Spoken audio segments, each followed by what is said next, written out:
real quick, Jets lose, Giants play tomorrow, and the Buffalo Bills are 6-2.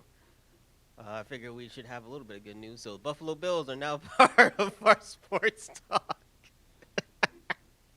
Technically, the only real New York State team, and they're winning. So yay! Um, Other than that, there isn't a lot of sports going on as far as major sports. I know the Masters are about to come on, but golf. I'm sure there's soccer being played somewhere because there's always soccer being played somewhere. I've seen some rugby come back, but y'all don't like rugby like that. And if it's not the World Cup, I'm not going in on rugby for no reason. But there is still sports entertainment.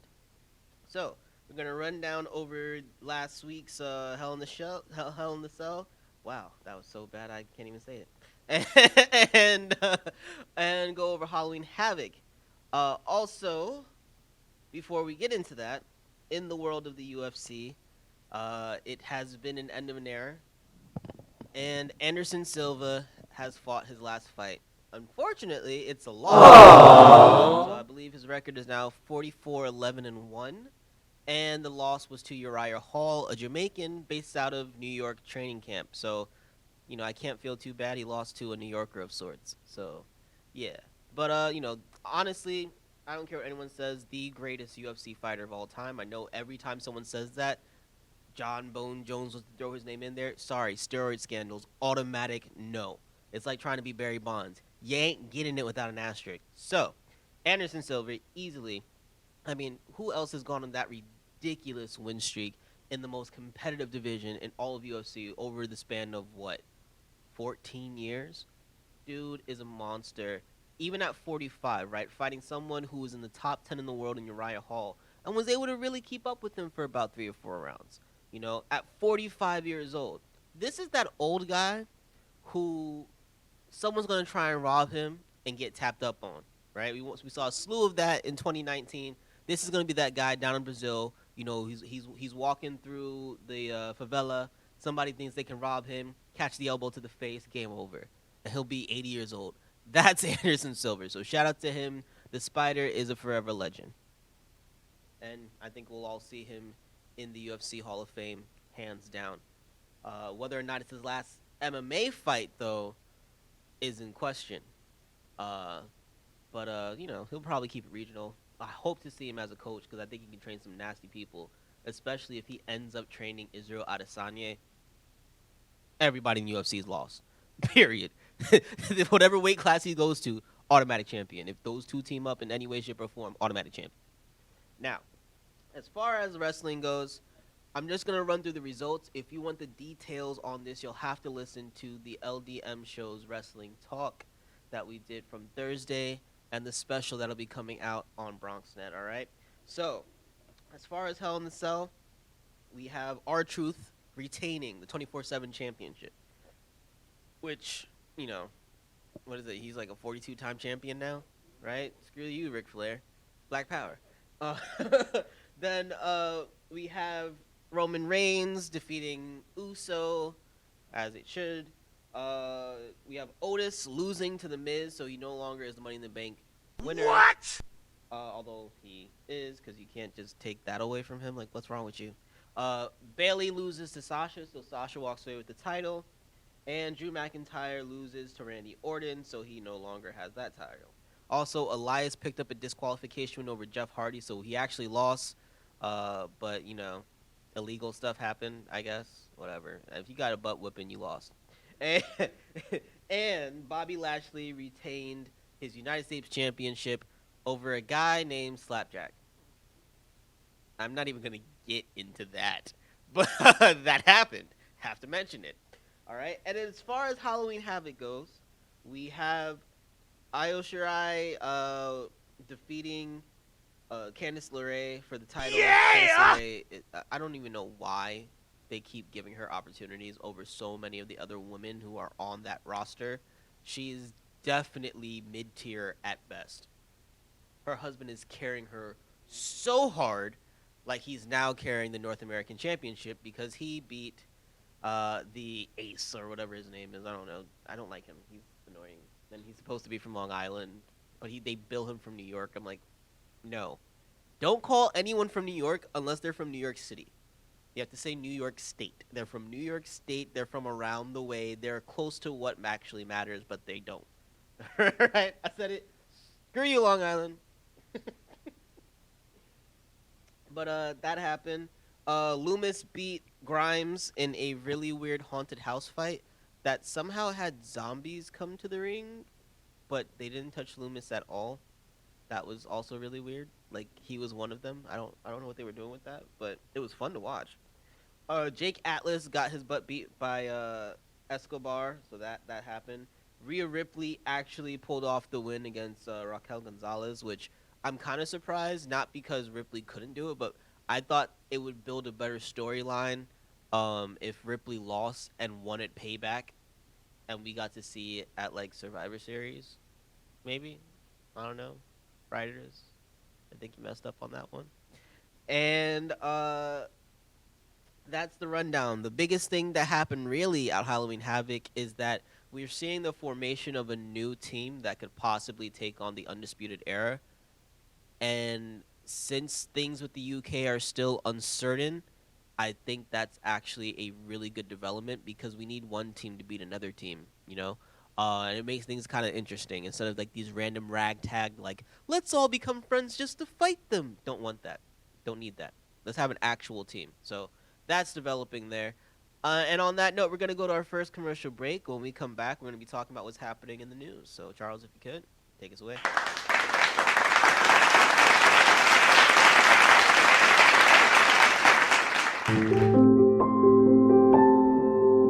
Hey everybody, I'm Will D. I am Javier Luis. I'm Alex Polanco. I'm Apollonia Cruz. And I'm Kelly Caboose. I'm Shirley Phillips. I am Emmanuel Anzule. Do you know 1 in 4 women will experience domestic violence During their lifetime? And domestic violence and abuse can happen to anyone, regardless of gender, race, or other factors. 2 out of 3 homicide cases are females who were killed by a family member or intimate partner. As domestic violence victims, they face high rates of depression, sleep disturbances, anxiety, flashbacks, and other emotional distresses. And without help, witnesses of domestic violence are more vulnerable to become abusers themselves, thus continuing the cycle of violence in the next generation. Hello, I'm Charles Laloma. Join the LDM Network and a safe horizon and take a step into changing these facts. So if you are or know someone that is being abused, please call the City Domestic Hotline at 1-800-621-4673. So that is 1-800-621-HOPE. speak up, Speak out, and make a difference. And just know that you don't have to deal with this alone. There is help.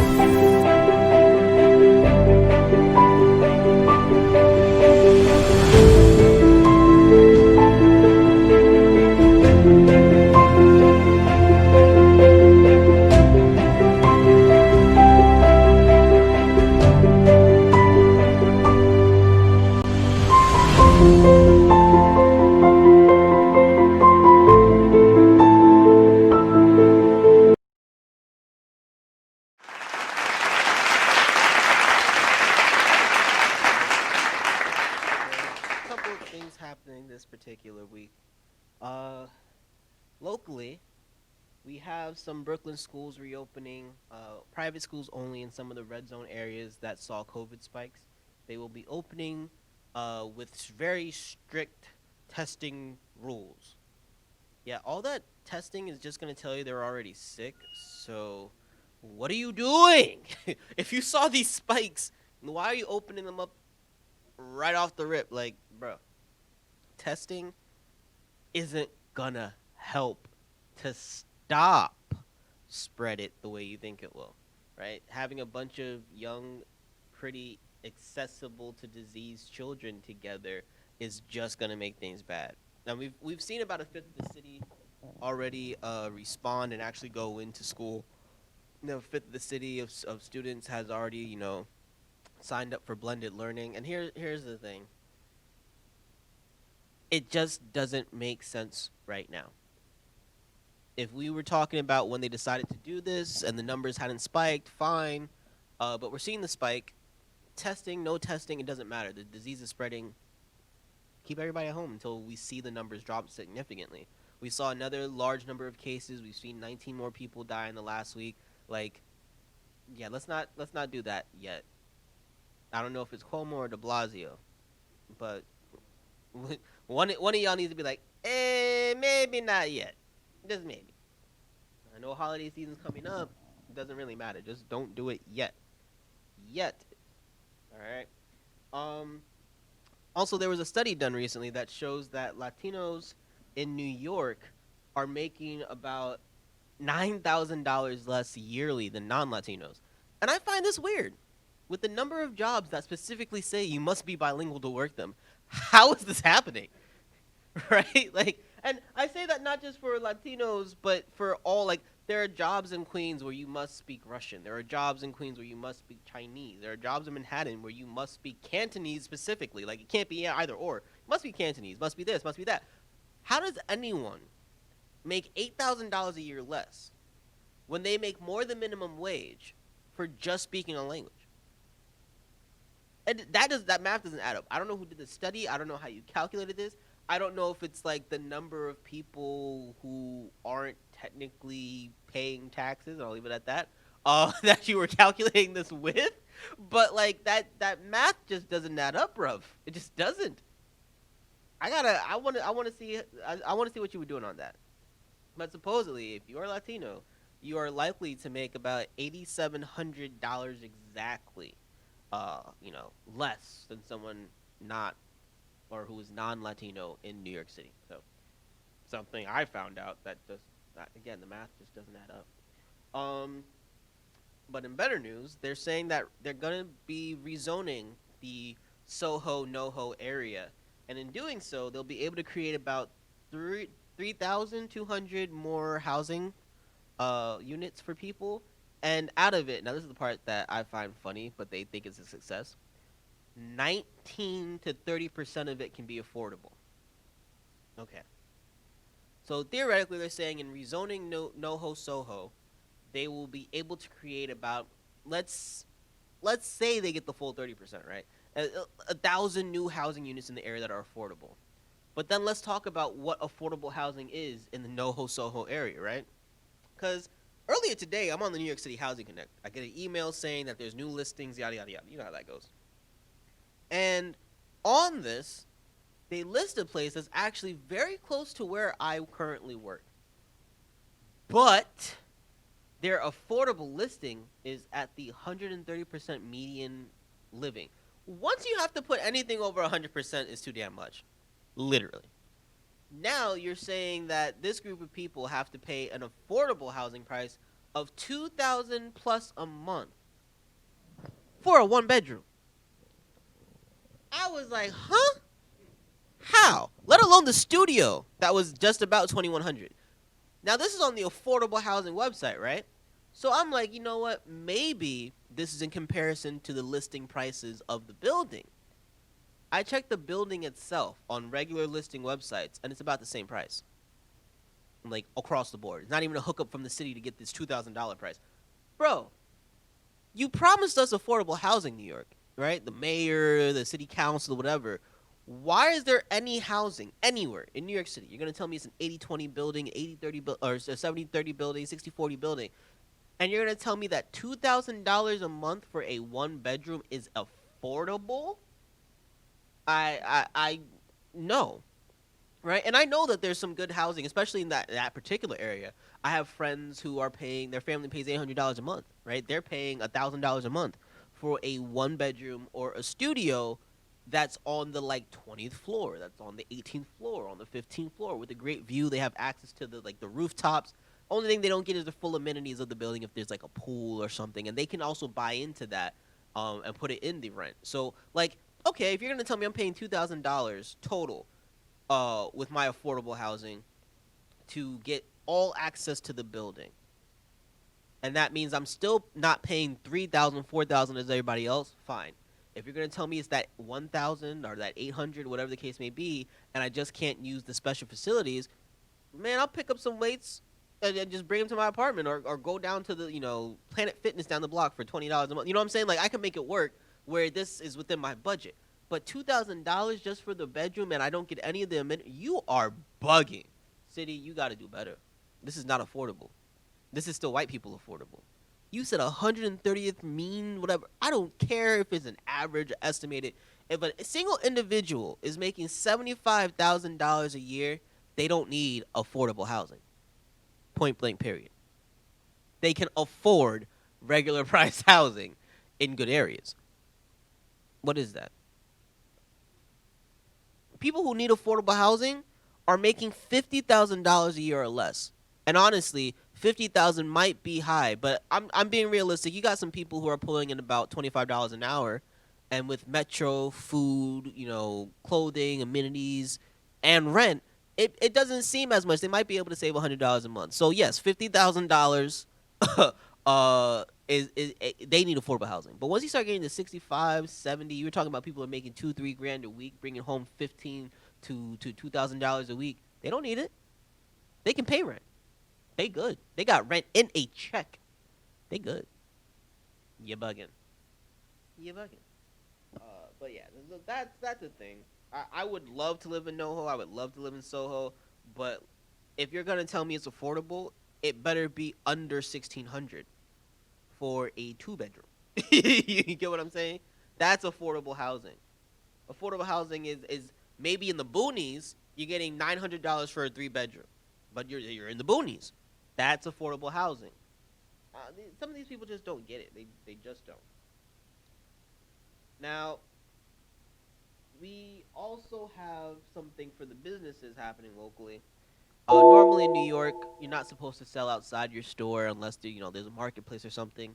But around holiday season, because they know the extra decorations and the lights and, just to be able to attract more customers to your particular establishment, they change the rules up for a certain amount of time. So now they've extended this period to when the real Christmas season starts in early November to allow stores to, try and draw in businesses now. Start early. We're not going to see the same crowds come Christmas time, come, Black Friday. A lot of people are going to be nervous. A lot of people aren't going to want to follow the policies, so there may even be some rioting. They're going to be advising virtual buy-ins, so we're going to see a bigger Cyber Monday sale start probably from Thanksgiving Day onward. So now's the time to actually draw in customers while they're out and about, and hopefully it will increase business and decrease traffic the closer we get to holiday season, so that there's less of a spread during prime flu season. Okay, so that's the thing for New Yorkers. And if you are a small business owner, just start setting up. We coming soon. All right. There are a couple of things majorly past the city that are happening. So first in the state, Cuomo wants to introduce legislation to make harsher penalties for utility companies, right? A lot of stuff has happened in the past year besides COVID that has shown the incompetency of Con Ed and their other statewide affiliates, like O&R and stuff like that, National Grid. So he wasn't happy, right? We had people after, massive weather events go long periods without electricity, without heat, without stuff like that. And the utility companies were taking their time. Of course they fix the major areas first. It's like when you snow plow through Manhattan and forget that there are back alleys in Queens that need it. That's just kind of how places function and businesses function. But he's tired of it. You got to think about the little man too. You got to figure out a way to efficiently get the project done for everyone. I know you got to hit the big areas first, the more populated areas first. That's just intelligence. But you got to be able to get to the little man by the next day or the day after, and that wasn't happening. So now he's put that into legislation. We'll see if it actually passes, but something positive. I call him out on his bull crap. You got to commend him where he's doing something good. So Cuomo did that. We'll see what happens with that, because someone needs to calm Con Ed down with how they do business. And at the same time, I hope he does something similar with MTA, because I'm tired of these people. I really am. They really messing with me. I don't like it. If you can shut down all service for 4 hours, you better fix the whole damn thing done during those 4 hours. All right? If you can work haphazardly throughout my day and mess me up, then you can work really hard in 4 hours when ain't nobody bothering you. All right? Oh, but we're cleaning. The train is at one station. Do the work in between the stops too. Right? I'll call Mr. Clean himself. It'll help you out. But get the rest of the track work done too. Damn, I hate MTA. It's really been pissing me off today. It's a problem all weekend long. And for other people, this is a two-parter, right? So the U.S. has placed $375 million, right? Millions instead of billions if you watch Austin Powers, into buying 300,000 experimental COVID vaccinations, right? And this is barring if they get FDA approved, but they had to invest in making sure they could get the supply done. Now, I know a lot of people were talking about how, they're nowhere close to vaccination because Trump wants a vaccination. He said should be ready about now. And of course he was wrong. But he was wrong based off of the fact that there's, as I said before, coming out of Oxford University in the UK, they've been bragging. They're getting closer. And Trump got hype. Trump literally thought there was going to be a cure by now. Well, AstraZeneca, and I'm sure some of you have heard of the company from their different ads on late night television, but they deal with pharmaceuticals based in the UK, and their drug from Oxford is saying to show a lot of promise, where they're seeing immune systems actually develop immunity and antibodies to the virus. I mean, people are saying, we don't know until 2022 if there'll be something ready, or maybe late 2021. These guys are talking like, hey, come February, we got you. We just doing some final testing. He won't be president, but he wasn't talking a lot of crap. And a lot of it is because we've been talking about this for like 4 months now. Oxford has said they are close to something. They are good, they're close, they're doing final testing for the last month or so. They're just, getting it together. And now the US is investing in 300,000 cases. This could be something. We may have a vaccine by the end of flu season. So, I'm not saying for sure, but this is the reality of it. This is what they're talking about. And if you got a problem with it, talk to AstraZeneca, because they're talking a lot of crap right now. It ain't me saying it. They really bragging about it like they got this. So, that might be it. All right? But now we're going to get to the good stuff, the media stuff. So, first, Sony is buying Crunchyroll for close to $1 billion, $957 million. Now, this is a big deal. Sony is a major multimedia company. Everybody knows them, if nothing else, for the PlayStation series. But they do movies, they do music. Like Utada Hikaru, I love you. Now they're going to be, they are based in Japan, and they're buying Crunchyroll. Crunchyroll being the most, I say this wholeheartedly, the most important, influential streaming service for anime right now. Right? And, a lot of people will talk about Kiss Anime. A lot of people will talk about a lot of the streaming torrents that we all used to use, some that have been shut down, some that they've been using as replacements. The thing that makes Crunchyroll special, even more so than Funimation, which focuses on, making sure they get the dubs, Crunchyroll will live stream what's happening on Japanese TV. Crunchyroll has everything approved by the studios themselves. We don't have to worry. We pay a small nominal fee, and Crunchyroll can give us stuff that we need and want instantaneously. They deal with manga. They deal with merchandise. The different little trinkets and such that you want to buy. Crunchyroll is major. So a $1 billion deal. Honestly, I'm surprised Sony didn't buy it for more. And this is Crunchyroll, which started off as the most annoying streaming site because they had advertisements. These guys have grown. They've done big business. Crunchyroll, you guys are amazing. I remember when they first asked Crunchyroll and Shonen Jump, they were first asking people for money. A lot of people were turning their heads. I instantaneously said yes, and I haven't been disappointed since. I still use it to this day. This is big news, big business. And honestly, with a company like Sony running it, I want to see if it still stays like people friendly. Because a lot of these big corporations get something and they take away the heart of things. So hopefully it's just a big buy-in so that they get their profit, but they let the heads run stuff the way they have been, because it's been successful. It's been a successful business for about a decade, if not longer. So shout out to Crunchyroll for making big bank. That's what I'm talking about. I love that. Success when the small guy wins, right? Love it. Outside of that, we have people acting foolishly on the internet. I gotta balance it out. So people are developing knockout bottles for their babies. I posted up this on the Will's Review fan page, right?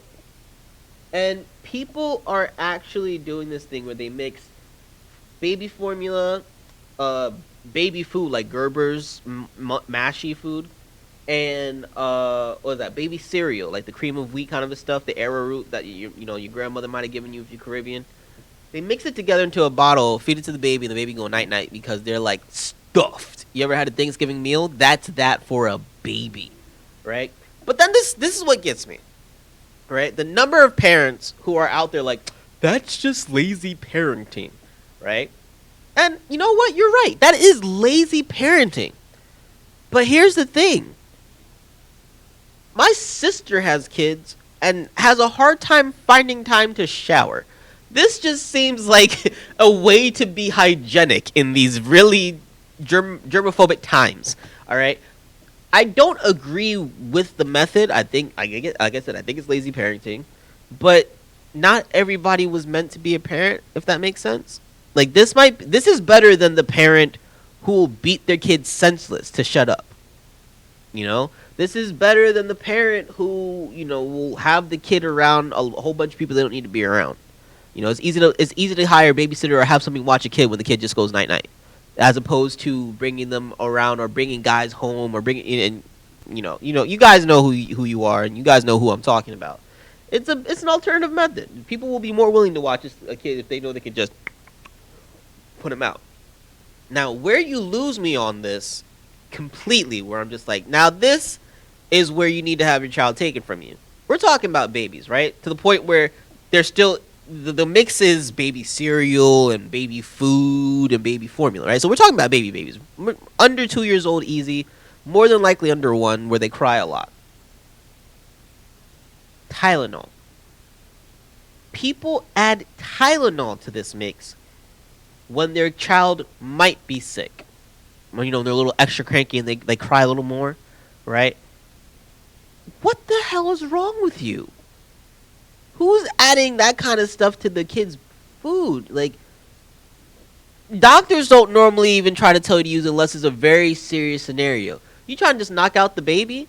And don't get me wrong, I do come with the southern thing, and you put the little bit of whiskey on the gums of the baby. I get you. I know what you're going for. But no. That's a whole nother ball game, because the amount of whiskey you give to the baby is not even a cap full. Like, let's just be real. You're trying to drug and then overfeed your baby. Please don't brag about if you're doing this, don't brag about it. Let's not try to make this something trending on Instagram and Facebook, and don't do it. If anything is trending on the web about this, it should be pure ridicule. Once you talk, I see people talking yeah, man, I had some Tylenol, and oh man, it just helps little man out. No. Bad parent. Bad. All right, all the good parents out there saying this is lazy, you keep posting these retards. You should not be, glorified. They should be shunned. Yeah. Start adding the Tylenol to this. That's ridiculous. Again, if you're doing it and you do it, I understand. Please do this, then beat your child senseless. And I say that because sometimes you have to beat some sense into your child. So please do this before you beat your child senseless. Okay? Please do this before you put your kid in a very dangerous scenario. But do not make this something you regularly do because you can't cope with the responsibilities you place upon yourself for having sex without a condom. Alright? Okay! Can we agree on that? If you need this once a week on date night or something, I'm not gonna be too bad at that, okay? But if you need this every freaking night because you can't cope with having to watch your child for more than 2 hours, you suck at life. Give that baby to somebody who actually wants it and needs it. Fair? Fair. All right. Now, the last thing that I wanted to get to before we start talking news is we spoke a little bit before about a new TMNT series coming out, and we were trying to guess who the last Ronin was. So in this series, the Ninja Turtles have jumped into the future, and there's only one left, the last Ronin, right? The roaming ninja, the roaming warrior. And essentially, we were trying to guess which of the turtles survived because Shredder killed the other three. Looks like my guess was correct, and the ninja who is left is Michelangelo. Of course he is. He's the intergalactic champion. He's the one that you wouldn't think would live because more than likely this is how it works. The other three died making sure he got away. His unconventional fighting style comes with a lot of whimsy. So now that he's a bloodlusted killer, it only makes sense something traumatic would have to happen to make him beyond. Leo's always mad, Raph is always mad, and Donatello is the type to sacrifice himself as also the worst, so might have been the first to die. Like, he jumped in the way to save Leo from a final strike, possibly, or was, just getting his butt whooped. That's the likelihood of this scenario. But the best part is that the reason we know it's Michelangelo is that the grandchildren of April, their longtime news reporter friend, is the one who finds them. So we know who the last Ronin is. People are talking about it. We want to see where it goes. We want to see if Mikey can get revenge for the other turtles. But knowing how far turtle series have gone, and especially in the last couple of years, let's see if there's some time traveling. Maybe he can save his brothers. So that's what we're looking for less than that series. Now, before we go to our commercial break, real quick, rest in peace to Sean Connery. That was crazy news to find out. A legend becomes a ghost on Halloween. Who knew? My first real introduction to Sean Connery was when I was a kid, around the time that The Rock came out. The movie, not the actor. But that movie came out. That's the first Sean Connery film I can remember seeing. I have watched the old James Bonds, and by default, Pierce Brosnan is my Bond. I grew up with him as my main James Bond, but Connery is my second. He's my second favorite. And over the years, he's just become a really classic parodied character on shows like SNL and Mad TV. I know for older generations, they remember him exactly for the importance of his body of work. He's just a really memorable figure, a great entertainer. He came across as a real class act. I can't really think of any Sean Connery scandals, especially in his older years. A lot of the actors and actresses have much admiration and respect for him. His talent is definitely obvious on screen, and I'm sure behind the screen is probably those who've learned a lot from him.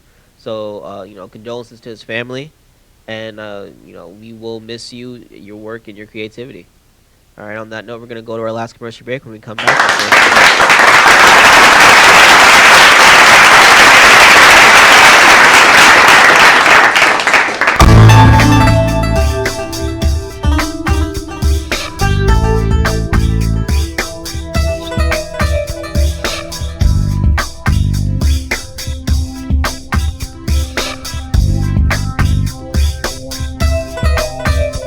Hi, I'm Charles Laloma, and I want to thank you for watching the LDM Network.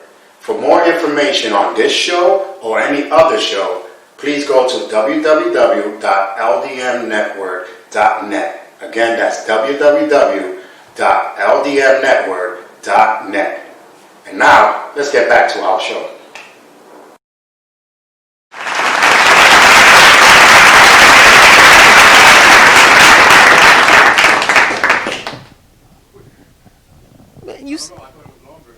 Man, this man don't even give homeboy a break. I didn't even get to sip in my dang, bruh. So we're back, man. So we have a bunch of movies we're gonna get to, a bunch of series we're gonna get to. On Hulu, there is a compilation of different stories mashed together into something that absolutely could not get my attention no matter how hard it tried, called Books of Blood. Skip it. It was, like I said, a compilation of a bunch of stories. Like, bro, there's nothing really memorable about it. There are a couple familiar faces. It's really corny done. It takes forever to even get to anything that seems to be relevant to the horror aspect. Like, this is Halloween time, right? I was really looking for something like some good horror going into Halloween this past week. I couldn't get it. I really couldn't get that. There are a couple of series that kind of have a dark, twisted side, but nothing hit me the same way that Saw could hit me. You know, that I want to get grossed out kind of horror, or even something really suspenseful, like really scary. Nothing really got me like that. A couple of mildly entertaining things, but even this didn't hit mildly entertaining. I gotta give this a 1 out of 5. This was basura, right? You know it's real garbage if I gotta say it in Spanish. That's just how this works. But yeah, that was skip it. Books of Blood, skip it, right? Another thing that you can skip is on Netflix. It's called I Am Vengeance Retaliation. I'm giving it a 2 out of 5, right? The first I Am Vengeance is another movie I'll talk about, but this one didn't even live up to that. It made way less sense than the first I Am Vengeance. And in all honesty, it felt almost as corny action-wise. I mean, I like Wade Barrett as a wrestler. He doesn't need to be the star of a martial arts film because his wrestling style isn't anything fancy or interesting. He's a brawler in the ring. You know, if you watched him in WWE, if you watched him in NWA, if you watched him in any of his wrestling leagues, he's not a punch kick martial arts looking like fake Jackie Chan. None of that. He's like, you know, I'm gonna clothesline you, I'm gonna punch you in the face, and whatever. And that's cool. I like that. That works for him. But not as a suave, cool, sophisticated secret agent. Once he starts trying to kick people, I'm like, no. Bad Wade Barrett. Bad. And this movie has a lot of that, and I'm just the entire time I'm just like, bad. Don't do that.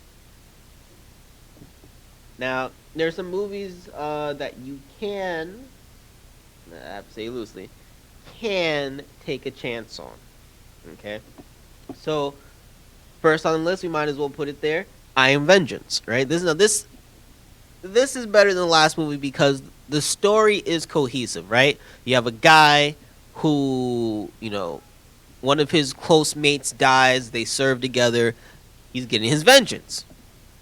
Simple storyline. We're not talking about this is going to be Academy Award written, this is not what, no. Simple storyline, makes a lot of sense, and while you're watching the movie, how everything pieces together, I'm with it. Right, even down to the final fight where it gets a little confusing with like who's supposed to be the boss and not. No problem, I'm with it. I can follow it. The sequel, you don't know who the most important character is, who's getting their vengeance, and what the hell is going on. And just watching people fight, and you're like, it's all right, I guess. Like literally, that's the end of it. Like it's basura. But this movie is a solid. Like if you're looking for some random like. I don't know what to watch right now. You know, I just want to see stuff explode. I Am Vengeance. That is your movie. You know, it's like a good old 80s action flick where you're just like, I know there's no depth, but I know I'll be entertained. Right? Anything Jean-Claude Van Damme, pretty much.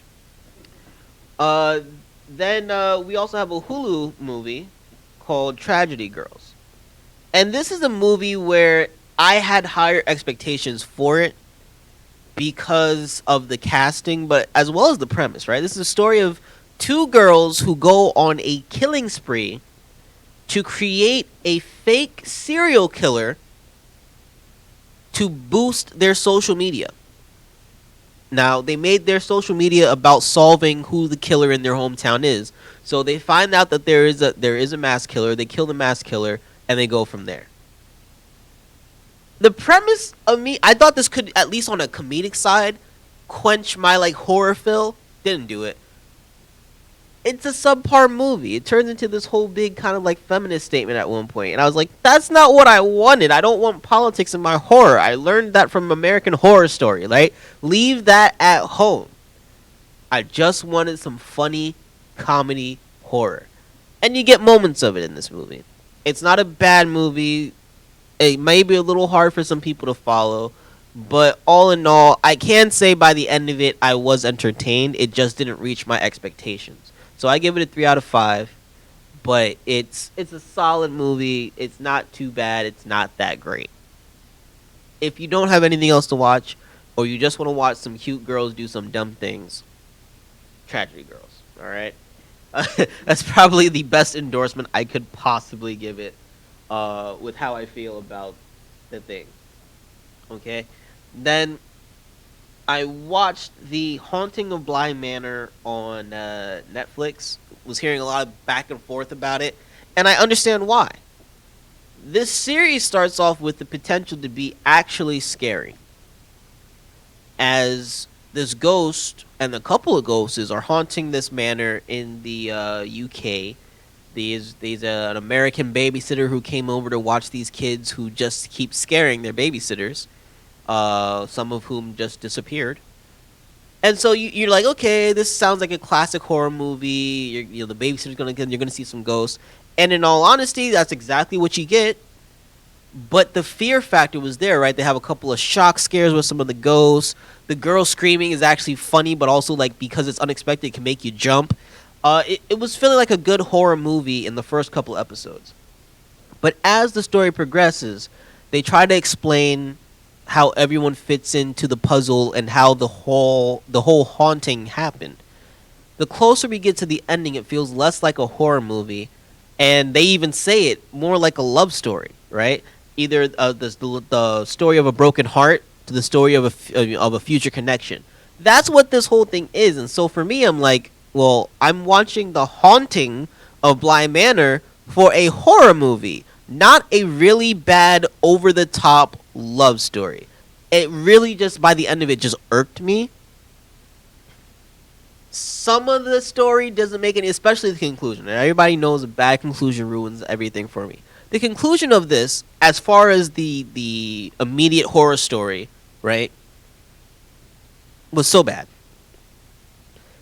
The continuation past that point to the end of that episode made up for such a bad horror story. Right? As weird as I was so mad at everything that happened real time manner, but was happy at the afterwards. Something that J.K. Rowling couldn't master with Harry Potter, you bastard. But this was a meh series overall by the end of it because it was too much. If this was the first maybe 2 or 3 episodes as a short, this might have worked on a horror scale. You could have condensed some of the scenes from the later episodes into the 3rd episode and make this a good horror movie, horror miniseries. It was too much. They turned it too dramatic, too romantic. If you're looking for a real horror fix, no. If you're looking for a good story to be told, perhaps this would suffice your needs. And I feel like a lot of people were looking for something scary for October, and that's why they were disappointed. And others could appreciate this for what it was, and that's why they loved it. So what it is a really dark romantic tale. Boom. 3 out of 5. Last but not least in this mid-card tier is a series called Rogue City. This is something where I didn't know what to expect out of it, right? It's an Italian movie. I haven't watched a lot of Italian series. This is something where there's some cops, there's some mafiosos, and a lot is happening. I know it seems very simple to say, but this movie is very complex. And I'm learning this as I've started season 1 of another Italian series called Subara, or Subura, or Subara, whatever. It's Italian, I don't speak it. But if you go on your Netflix, Subura. Anyway, they love their gangster movies, their gangster series, right? It's real for them. They live in Rome. They live in Italy. It's their thing. This movie, like the series, follows a lot of the intricacies of the cops as opposed to the gangsters, right? So it was interesting as you're going through the story for who's the bad guy, who's the good guy, who's the dirty cop. Are they really dirty cops? This, that, and there. There was a lot of stuff going on, which is why I have to put in this mid-card tier because I don't think everybody can follow it. Like The Godfather, this movie is full of these subtle things, right? Maybe they're not the most entertaining, but they're very important to telling the tale. Then there's lots of good action in this. So it's not even like, you just get all these, subtle scenes and whatever. No, there's a lot of good action in this. It's not too hard to follow if you follow the action. If you are trying to follow the back and forth with the character, just follow who's shooting who. You know what I'm saying? But all in all, I like the series. I just know it's not going to hit home for everyone because of the intricacy. So Rogue City, I got to give it 3 out of 5. I really wanted to make it a must-watch, but I know it's not for everybody. But on the must-watch list is an Italian series that I got to give, just made it 3.5 out of 5 during season 1, right? And I believe right now they're on season 5 or 6. I got to double-check. But it is the Subverter series. Now this follows more so the gangsters, the back and forth of their world. The first couple episodes may not hit that hard. In fact, they may hit a little confusing, and it really finds its stride towards episodes 4 and 5. But once you hit that stride, oh man, the story being told is brilliant. I mean, let's just start off with the opening scene of the series, right? You got some old dude walking into some building. You like, what's this going on? Out of nowhere, he's in the middle of an orgy. You're like, whoa, there's just butt cheeks and boobies everywhere.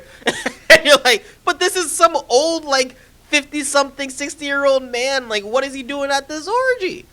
Then he gets a heart attack, and you're like, what's really going on? I mean, it just hits you with so much awe at first that while you're trying to figure out what's going on, the who's who, that's, and the third, all you can get wrapped up in is like, but are they going to explain that orgy, though? And then that becomes the center of controversy over the start of the season, and then you really get into the mafioso aspect as everybody's trying to clean stuff up. That's the transition. That's the first season in a nutshell, and it's very entertaining. A lot of unexpected kills, a lot of back and forth, a lot of changing who's running stuff. It's very quick, it's very fast paced, and that's just season 1. I can't wait to get to the rest of the series. Another series that I'm enjoying watching right now on Netflix, Wentworth. It is, in short, Australian version of Orange is the New Black. They're on season 8. I just finished season 1. I gotta give it a 4 out of 5. This is so much fun because the difference between American prison, even that like lighthearted, Orange is the New Black prison, to this Australian prison, it doesn't even come across as less violent, as like they give you a full-on war in the first 2 episodes between the girls. There seems to be a lot more strategy, a lot more going on. The staffing is getting their story told too, and it gets into the mix with the prisoners. There's a lot of good stuff happening very quickly. In a couple of episodes, you're already wrapped in. You feel like you know the characters, you know most of their backstories. It's really good. It's a really good series. I feel it's not as funny as season 1 Orange is the New Black, which makes the violence in that series hit that much harder when you see the comparison. But this feels way more natural. This feels like the comedy's built into the darkness of the series, and at the same time, it doesn't feel so dark, and that's what I love about it. Like, you can casually watch this, and it doesn't bother you, as opposed to like the intensity that you feel when you're watching Oz. And I love Oz, probably my favorite series of all time. But it's a different vibe, and I love that. So I recommend Wentworth for everybody. For the kids, there's a series called Last Kids on Earth. They had their season 3 drop. I gotta give it a 4 out of 5. It really picked up on some of the stuff that they dropped season 2 that made the series charming and fun. And they deal with some real stuff in this, and I think that's what makes it great too, is that there is a serious tone in this particular season that runs as a theme throughout it. So check that out. It's really good. It's great for the kids, great for the family. On Hulu, we have a series called Bad Hair, and it is something I had a lot of hope for. It didn't hit as hard as I wanted, but I did think it was good. It's the story of a black woman who feels like she has to change herself to fit into the changing times at her media station. In doing so, it means she must get rid of her, natural hair and get some good hair. If you follow the Chris Rock thing, thus the comedy of the name Bad Hair, because it turns into a horror movie as her hair takes a life of its own based off a so-called African legend, the Moss Girl, right? So the hair actually has a life of a mind of its own and becomes obsessed with drinking people's blood. If anybody who follows me on Facebook, yeah, I watched Hair drink period blood. That happened because I watched this movie. The moral of the story, in short, is, ladies, be proud of whatever natural hair you have, and don't be afraid to rock it every now and again. I prefer if you rock it all the time, but damn it, that's too much maintenance. I get it. I ain't mad at you. I just get to cut mine. So, problem solved. But yeah, the moral is just be proud of who you are, where you come from, and your uniqueness, right? Because that's something that sets you apart. And especially if you're in New York City, like a lot of our viewers, the law can't do anything about it. You can't be judged for it. If you feel there's any discrimination because of your hair, you can sue now. So get that easy money. Wear your afro. Yeah! Easy money. But last but not least on this list is by far the series of the week, Blood of Zeus. I give this a 4.5 out of 5. And this series is the story of Heron, son of Zeus, and follows him in his journey to become a god. That's the long and short of it, right? You know, we all know Hercules and a bunch of these other gods had the opportunity to join the Olympic pantheon, right? So this is Heron and his tale into coming into his godliness. It tells the story of the gods versus the titans, the gods versus the giants, and at the same time, it really focuses more so on Heron having to fight his brother over dominion of the humans, right? The art is incredible. It feels like stop motion, but without the corniness of like the current like comic book characters that have been happening lately. If you watch some of the X-Men movies, they come off like that. But no, this is actually really good quality animation. There's a lot of great action sequences. We do have adult themes throughout all of this. They're not afraid to say certain things. They're not afraid to show blood. They're not afraid to show sex. This whole series is not for children, folks. It's not. You have a kid under 10 watching this, just make sure you tell them, don't talk about this at school, Jimmy. You know what I'm saying? Like, this is a quality adult theme animated series that is telling a Greek tale, essentially. One thing missing from this series and why I can't get a perfect score, I love Hades. Hades is so much fun when it comes to Greek mythology. If you know anything about Greek mythology, Hades, he starts a lot of nonsense, right? But the series does give you a little piece of him. They talk about him. You really get Zeus, Poseidon, Hera. Hera is all up in this being Queen Petty. But it's a really fun story, too. Seriously, anybody you think you are a petty mofo, this is the story of the pettiest person to be ever known in any mythological circuit of all time. Hera is petty beyond petty. All right, and Zeus needs to, he didn't keep his thing in his pants at all, and we all know that about Zeus. So it's a really fun series. I recommend everyone watch this, especially if you are in social studies class. Do this to piss off your teacher. All right. Now, before we go, we want to do our fan of the week shout outs. So Charles, you got that pulled up? All right. So from Facebook, we have Kranaxu Priest, old friend of mine, known him for years. So shout out to you. Thanks for showing love to the page. We have our old time friend Songboy3, Frank Carter, friend of the network, been on my podcast, so shout out to you. And last but not least is a new person all the way from Chi-Town, Mio My12. Thank you for being active and following the Instagram page. So shout out, follow. She actually has some good finds when it comes to memes. All right. But before we go, we got a picture of the week. I'm sorry for the viewers who just listened. I can't help but remind you to watch us on the LDM Network and Periscope and YouTube and wherever else you have a platform, because we're just about everywhere, especially on Twitch. Yeah. So our picture of the week is the best Halloween costume I could find, and it is a dog who literally looks like Snoop Dogg. If you think I'm being racist or an a-hole, Snoop Dogg does a movie where he turns into a dog and looks exactly like this. So the best dressed costume Halloween 2020 is the Snoop Dogg dog. All right? And on that note, I'm your host, Will D, and we will catch you guys next time.